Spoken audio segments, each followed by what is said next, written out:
Yılın en heyecan verici bilim kurgu dizisi Alien Earth'ün nihayet sona erme zamanı geldi ve keşke daha fazla bölüm olsaydı, The Real Monsters hayal kırıklığına uğratmadı. Alien Earth'ün 7. bölümü, Emergence, daha aksiyon odaklı olabilirdi. Ancak bu, dizinin finalinin başından beri etrafında döndüğü duygusal ve anlatısal temaları tamamlaması için bolca alan bıraktı. Alien serisi, karakterlerini tanrı rolü oynayıp doğayı kontrol etmeye çalıştıkları için cezalandırır ve Alien Earth'teki melezler, dizinin finalinde bir miktar intikam alır. Bölüm başlığı, gerçek canavarlarda bilmemiz gereken ve başından beri bildiğimiz her şeyi anlatıyor. Wendy, sonunda Hermit'le arasındaki gerginliği kırıyor ve ona uzaylıları sevmesinin gerçek nedenini açıklıyor. Wendy, bunun dürüstlüklerinden kaynaklandığını iddia etse de, ikinci cevabı çok daha açıklayıcı. İnsanlar onlar için yiyecek, melezlerse değil. Her baba gibi, Boy Cavalier da çocuklarında iz bırakmış ve artık hepsi büyüdüklerine göre onlara verdiği zeka ve gücün yanı sıra kana susamış bir keskinliğe de sahipler. Alien Earth,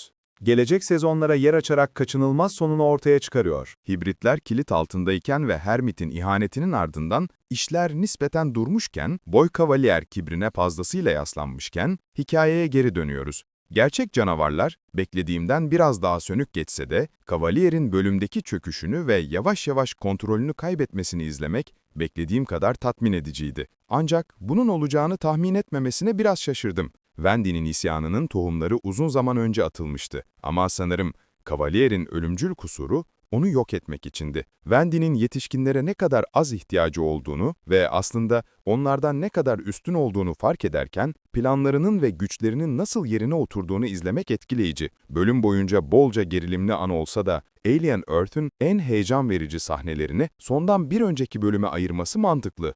Bu karakterlerin gelecek hakkında düşünmelerine ve dizinin sonuçlarını bize açıklamalarına olanak tanıyor. Kayıp çocuklar ve Hermit, Wendy'nin planına biraz fazla hızlı katılsalar da bu anlaşılabilir bir durum. Çünkü Wendy'nin adının tahtına onay vermesi onu bir tür tarikat lideri konumuna getiriyor. Karizması ve planlılığı, Cavalier'e karşı hissettiklerime benzer şekilde onu daha çok izlememi sağlıyor. Alien Earth'ın son anlarda bizi ceset sayısıyla şok etmeye çalışmamasına saygı duyuyorum. Bunun yerine en sevdiğimiz, en aşağılık ve en ilgi çekici karakterlerimizin ikinci sezonda bizimle olmasını sağladı.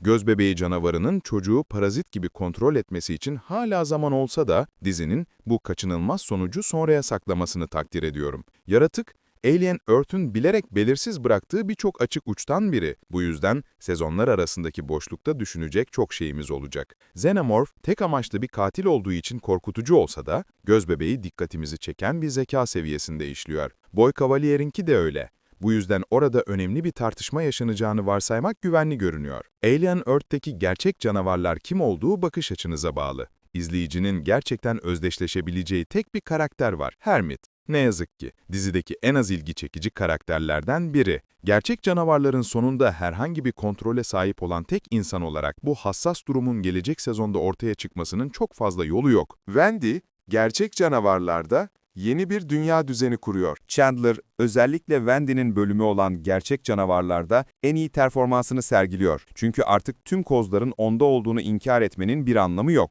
Xenomorflarla olan zayıf ittifakının sonsuza dek süremeyeceğini bilsek de, melezlerle ölümlerinden hiçbir şey kazanamayan uzaylılar arasındaki simbiyotik ilişkiyi keşfetmek ilginç. Wendy, kendini bir tanrı sanmaya tehlikeli bir şekilde yaklaşıyor ve melezlerin yaratıcılarından intikam almalarını istesek de çok geçmeden kendilerinin durdurulması gerekecek. Alien Earth 2. sezon için tek bir umudum varsa o da sezonlar arasındaki bekleme süresinin çok uzun olmaması. Elbette bu muhtemelen saçma çünkü sezonlar arasındaki boşluklar her yıl daha da büyüyor. Ancak Alien Earth'ün yarı final niteliğindeki sonu beni koltuğumun kenarında tutuyor ve daha fazlasını beklememi sağlıyor. Kayıp çocuklardan Boy Cavalier'e kadar en sevdiğim karakterlerin Alien Earth 2. sezon için geri döneceğini bilmem, beklemenin işkence olacağı anlamına geliyor. Ancak muhtemelen buna değecek.